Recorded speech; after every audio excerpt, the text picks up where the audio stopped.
Hi guys, hello, welcome back to our channel. Once again, you are welcome here, and I am back here with a new and most important topic, that is the uses of primary auxiliary. In that, primary auxiliary's first subkind, it is to be. So today we are going to learn about the uses of primary auxiliary.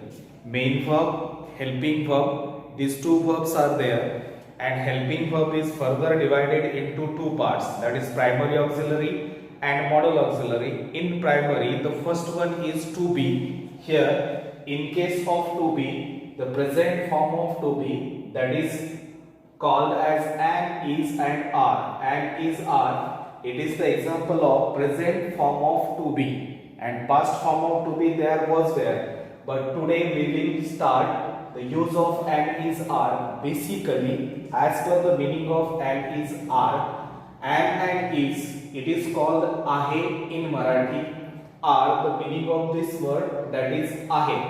दोन प्रकारचे आपल्याकडे auxiliary verb आहेत, त्याच्यामध्ये primary auxiliary मध्ये पहिला असतो to be, आणि to B J present आणि पास्ट असे असते. इथं आहे present form of to be. Present form of to be म्हणजेच एम, इज आणि आर. तर ह्याचे युजेस कसे केले जातात, जर मिनिंग नुसार आपण बघितलं तर एम आणि इजचा अर्थ होतो आहे, आरचा अर्थ होतो आहे. While using them in the sentence, they are used as per the number of subject. So whatever a particular subject is there in the beginning, as per the number of that subject we have to use am, is and are. Basically यांचा वापर करत असताना सुरुवातीला वाक्याचा जो subject आलेला असतो त्या सब्जेक्टच्या वचनानुसार त्यांचा वापर केला जाईल.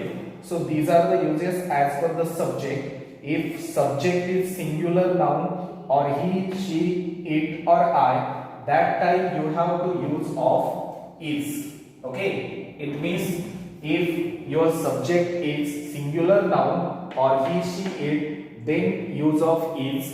If your subject is only I, for only I you may use of am. And if subject is plural noun or we, they, you, that time use of are. एखाद्या वाक्याच्या सुरुवातीच्या कर्त्यानुसार जर ॲमिजारचा वापर करायचा असेल तर कर्ता हा एकवचनी असेल किंवा ही, शी, इट असेल तर एकवचनी कर्त्यानंतर किंवा ही, शी, इट नंतर इजचा वापर केला जातो. जर कर्ता हा अनेकवचनी असेल किंवा ही, वी, दे, यू असेल तर अनेकवचनी कर्ता किंवा वी, दे, यू नंतर आरचा वापर केला जातो. आणि जर समजा सब्जेक्ट कर्ता हा एकमेव जर आय असेल तरच त्याच्यानंतर एमचा वापर केला जातो. सो हे अर्थानुसार आणि कर्थानुसार त्याचा वापर केला जातो. But what about the construction? While using these words in the construction, they are used as per their meaning as well as per their tense. Tense is most important. जेव्हा या शब्दांना वाक्यामध्ये वापरलं जातं तेव्हा टेन्स नुसार त्याचा वापर केला जातो.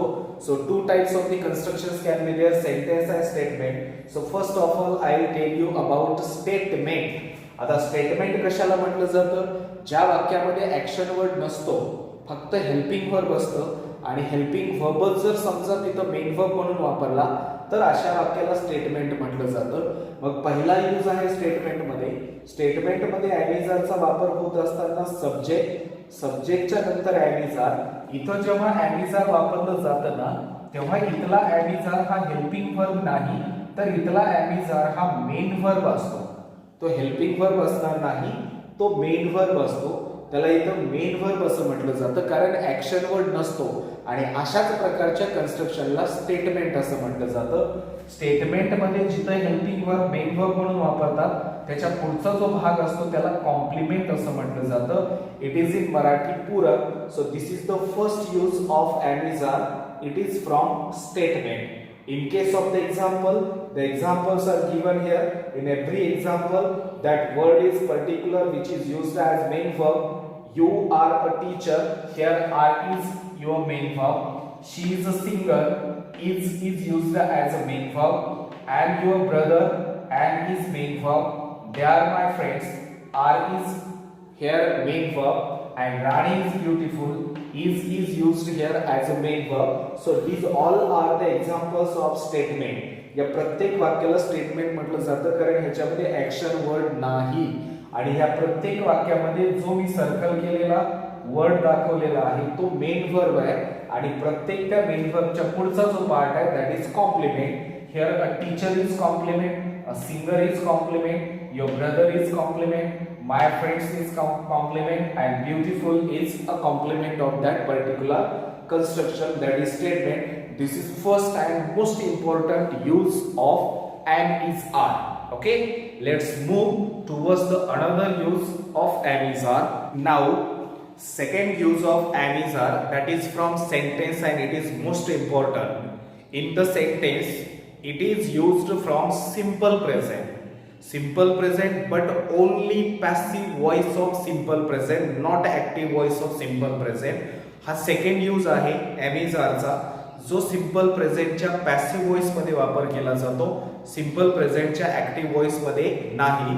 So how to identify passive voice of simple present? This is the passive voice of simple present. In a sentence, am is are is used in a sentence, and that sentence is only one construction is given here, that is simple present, but not all type of the simple present, only one construction of simple present, that is passive.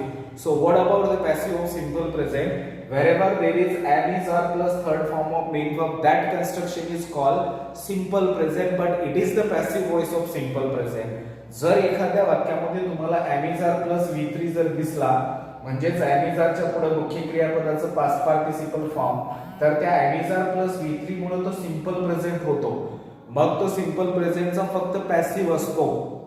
Okay, आणि हा passive असल्यामुळे obviously वाक्याच्या सुरुवातीचा object असणार, and in every passive there is by plus subject end part of the construction. Okay, जर एखाद्या वाक्यामध्ये आपल्याला सगळ्यात सोपं आहे am is r plus v3 जर दिसला, तर am is r plus v3 हे सिंपल प्रेझेंट असतो, पण सिंपल प्रेझेंटचा तो पॅसिव्ह असतो. सिंपल प्रेझेंट म्हटलं की आपल्याला चटकन first form of main verb आठवतो, subject plus v1 plus object. Yes, it is simple present, but it is only active voice of simple present. तो फक्त सिंपल प्रेझेंटचा ऍक्टिव्ह व्हॉइस असतो. पण जेव्हा am is are plus v3 येतं वाक्यामध्ये, तेव्हा तो सिंपल प्रेझेंटचा पॅसिव्ह असतो. So this construction is the simple present and it is from passive voice. Identify करण्यासाठी फक्त एवढा पार्ट लक्षात ठेवायचा आहे, am is are plus third form of main verb. जर एखाद्या वाक्यामध्ये am is are plus v3 दिसला, तर that is your simple present and it is passive of simple present. This is second use of am is are, जो most important आहे. In case of the examples of simple present from passive, these are the examples. You are called to meet by her. Here you is used as object. So are called, because of this are called, it is a passive voice of simple present. Okay. In second example, they are honored with a shield. Doesn't matter there is by plus subject or not given. Your important part is here, that is are plus third form of main verb. So are honored, it is sufficient to show that this is simple present and it is passive voice. In case of third example, she is punished by teacher. Here she is object, by plus subject is here, and verb is given here, that is am is are plus v3. It is punished. So this is your simple present and it is from passive voice. Last example, I am not invited in the party. This is negative simple present, but this word is also from passive because of am is are or am plus third form of main verb. जर एखाद्या वाक्यामध्ये, जसं मी इथं प्रत्येक example मध्ये दाखवलेलं आहे, इथं r plus v3 आहे, इथं r plus v3 आहे, इथं is plus v3 आहे, इथं am plus v3 आहे, मग ते अफर्मेटिव्ह असेल किंवा निगेटिव्ह असेल.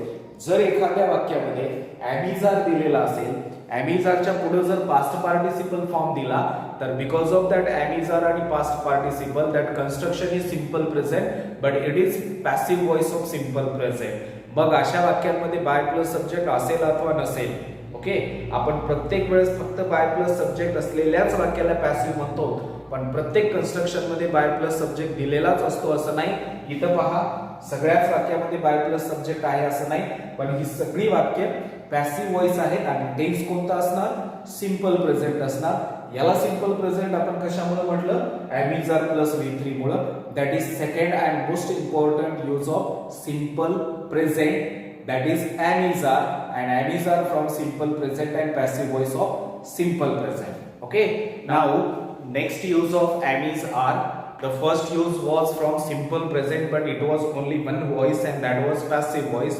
Now simple present के अलावा am is are का और एक most important use होता है and that is present continuous tense. In case of present continuous, there is also active as well as passive voice. Both of the constructions are there in case of present continuous. Present continuous active is also there and passive of present continuous.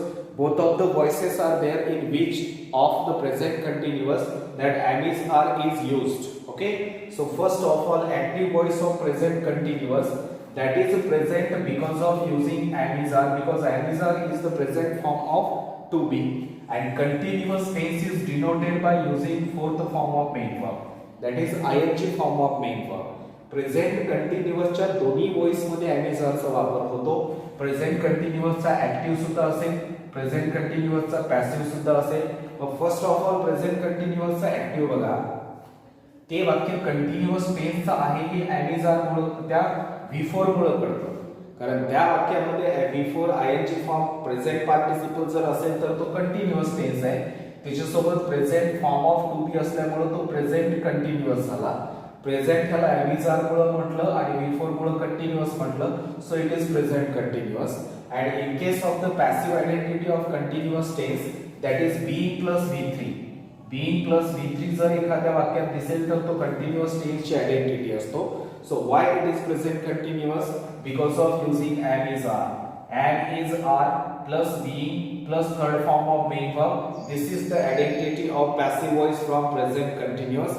And most important use of am is are. Present continuous मध्ये active आणि passive मध्ये use होतो. त्याला identify कसं करायचंय?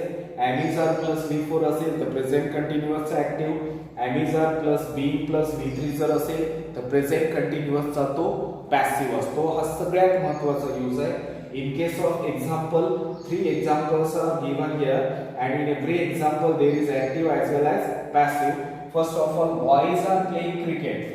Here are plus fourth form of main verb, this is present continuous and it's active. Okay, then cricket is being played by boys, is plus being plus third form of main verb, this is passive voice of present continuous. In next example, she is making a kite, is making is given here, this is present continuous and from active voice. Then a kite is being made by her, is being made, this is identity of passive voice from present continuous tense. Last example, I am calling my friend. I am calling, याच्यामुळे तो present कंटिन्युअसचा active आहे आणि my friend is being called because of this part, that is present continuous but it is from passive voice. Okay, हा सगळ्यात महत्त्वाचा use आहे. Present कंटिन्युअसचा active as well as present कंटिन्युअसचा पॅसिव्ह. ऍक्टिव्ह कसा असणार? am is are plus V4 present कंटिन्युअसचा active, am is are being plus V3 हा प्रेझेंट कंटिन्युअसचा पॅसिव्ह असणार आहे. वाक्य बघा, इथं पहिल्या वाक्यामध्ये आर प्लेइंग असल्यामुळे प्रेझेंट कंटिन्युअसचा ऍक्टिव्ह झाला. दुसऱ्या वाक्यामध्ये इज बीइंग प्लेड आहे, बीइंग मुळे तो पॅसिव्ह झाला प्रेझेंट कंटिन्युअसचा, आर मुळे तो प्रेझेंट झाला. इज मेकिंग प्रेझेंट कंटिन्युअसचा ऍक्टिव्ह झाला आणि इज बीइंग मेड मुळे तो प्रेझेंट कंटिन्युअसचा पॅसिव्ह. and calling मुळे प्रेझेंट कंटिन्युअस ऍक्टिव्ह आणि is being called मुळे तो प्रेझेंट कंटिन्युअसचा पॅसिव्ह.